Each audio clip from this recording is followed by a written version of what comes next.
قصہ حضرت یوشع بن نون علیہ السلام۔ حضرت یوشع بن نون علیہ السلام کی نبوت اہل کتاب کے ہاں متفقہ طور پر مسلمہ ہے۔ سامری فرقہ کے یہودی حضرت موسیٰ علیہ السلام کے بعد یوشع بن نون علیہ السلام کے سوا کسی نبی کی نبوت کے قائل نہیں، کیونکہ تورات میں ان کی نبوت کا ذکر صراحت سے موجود ہے۔ حافظ ابن جریر رحمہ اللہ اور دوسرے مفسرین نے امام محمد ابن اسحاق رحمہ اللہ سے نقل کیا ہے کہ حضرت موسیٰ علیہ السلام کی حیات مبارکہ کے آخری ایام میں حضرت موسیٰ علیہ السلام کی نبوت حضرت یوشع کی طرف منتقل کر دی گئی تھی۔ چنانچہ حضرت موسیٰ علیہ السلام حضرت یوشع سے ملاقات کرتے اور ان سے نئے نازل ہونے والے احکام معلوم کیا کرتے تھے۔ ایک دن حضرت یوشع علیہ السلام نے فرمایا، موسیٰ آپ پر جو وحی نازل ہوا کرتی تھی میں تو آپ سے دریافت نہیں کیا کرتا تھا، حتیٰ کہ آپ خود اپنی مرضی سے مجھے بتا دیتے۔ آپ بھی مجھ سے نہ پوچھا کرے، میں خود ہی جب مناسب سمجھوں گا بتا دیا کروں گا۔ اس وقت موسیٰ علیہ السلام زندگی سے بیزار ہو گئے اور آپ کا دل چاہا کہ فوت ہو جائے، لیکن محمد بن اسحاق کی یہ روایت درست نہیں، کیونکہ موسیٰ علیہ السلام پر وفات تک وحی اور شرعی احکام کا نزول جاری رہا۔ آپ کو اللہ تعالیٰ سے ہم کلام ہونے کا شرف حاصل رہا۔ آپ اللہ کی نظر میں ہمیشہ معزز رہے۔ موسیٰ علیہ السلام کی طرف منسوب تیسری کتاب گنتی میں ہے کہ اللہ تعالیٰ نے حضرت موسیٰ اور ہارون کو حکم دیا کہ وہ بنی اسرائیل کے ہر قبیلے کی مردم شماری کرے اور ہر قبیلے کا ایک سردار نقیب مقرر کرے۔ اس کا مقصد یہ تھا کہ وہ جبارین سے مقابلے کے لیے تیاری کرے جن سے میدان طیہ میں نکلنے کے بعد مقابلہ ہونے والا تھا۔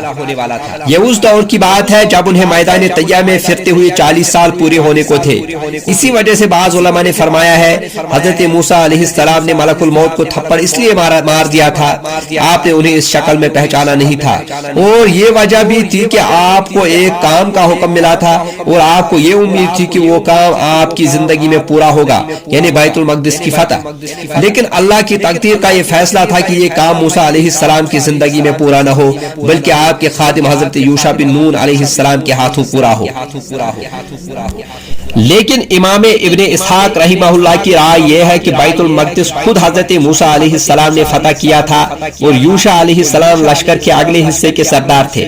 وہ کہتے ہیں کہ اسی سفر میں بلعام بن باورہ کا واقعہ پیش آیا تھا۔ حضرت عبداللہ ابن عباس رضی اللہ عنہ اور دیگر حضرات کے بیان کے مطابق یہ شخص اسم اعظم جانتا تھا جس کے ساتھ کی ہوئی ہر دعا قبول ہوتی ہے۔ اس کی قوم نے اس سے مطالبہ کیا کہ حضرت موسیٰ علیہ السلام اور آپ کی قوم کے خلاف بد دعا کرے۔ اس نے انکار کر دیا۔ جب ان لوگوں نے اصرار کیا تو وہ اپنی گدی پر سوار ہو کر بنی اسرائیل کے لشکر کی طرف چل پڑا۔ جب وہ ان کے قریب پہنچا تو گدی بیٹھ گئی۔ اس نے اسے مارا پیٹا تو وہ کھڑی ہو گئی، لیکن تھوڑا سا چل کر پھر بیٹھ گئی۔ اس نے پہلے سے زیادہ مارا تو وہ اٹھی اور پھر بیٹھ گئی۔ پھر اس نے پھر مارا تو اللہ کی قدرت سے وہ بولنے لگی۔ اس نے کہا، بلعام تو کہاں جا رہا ہے؟ کیا تو نہیں دیکھتا کہ فرشتے مجھے اس طرف جانے سے روک رہے ہیں؟ کیا تو اللہ کے نبی اور مومنوں کو بد دعا دے گا؟ پھر بھی وہ گدی سے نہ اترا بلکہ اسے مارتا رہا حتیٰ کہ وہ چل پڑی۔ جب وہ ہبان کے پہاڑ کے اوپر پہنچا اور موسیٰ علیہ السلام اور مومنوں کو دیکھا تو بد دعا کرنے لگا، لیکن اس کی زبان اس کے قابو میں نہ رہی۔ اس نے موسیٰ علیہ السلام اور مومنوں کے حق میں دعا اس کی زبان سے نکلنے لگی اور خود اس کی قوم کے لیے بد دعا نکلنے لگی۔ لوگوں نے اسے ملامت کی تو اس نے کہا، میں کیا کر سکتا ہوں، میری زبان سے یہی کچھ نکلتا ہے۔ اس وقت اس کی زبان لمبی ہوتی گئی حتیٰ کہ سینے پر لٹک آئی۔ تب اس نے اپنی قوم سے کہا، میری تو دنیا بھی تباہ ہو گئی اور آخرت بھی۔ اب حضرت موسیٰ علیہ السلام کی قوم کے خلاف مکر و فریب ہی سے کام لیا جا سکتا ہے۔ پھر اس نے اپنی قوم سے کہا کہ اپنی عورتوں کو خوب زیب و زینت کروا کے کچھ اشیاء دے کر بھیجنے کے لیے بنی اسرائیل کے لشکر میں بھیجے، وہ مردوں کو اپنی طرف مائل کرے۔ اگر بنی اسرائیل کا ایک شخص بھی بدکاری میں ملوث ہو گیا تو تمہیں لڑائی کی ضرورت نہ رہے گی، یعنی گناہ کے نتیجے میں ان پر اللہ کا عذاب آ جائے گا۔ انہوں نے اس مشورے پر عمل کرتے ہوئے اپنی عورتوں کو زیب و زینت کروا کر لشکر میں بھیج دیا۔ ان میں سے ایک عورت کا نام قسمتی تھا، وہ ایک اسرائیلی سردار زمری بن شلوم کے پاس سے گزری۔ وہ قبیلہ بنی شمون کا سردار تھا۔ وہ اس عورت کو اپنے خیمے میں لے گیا۔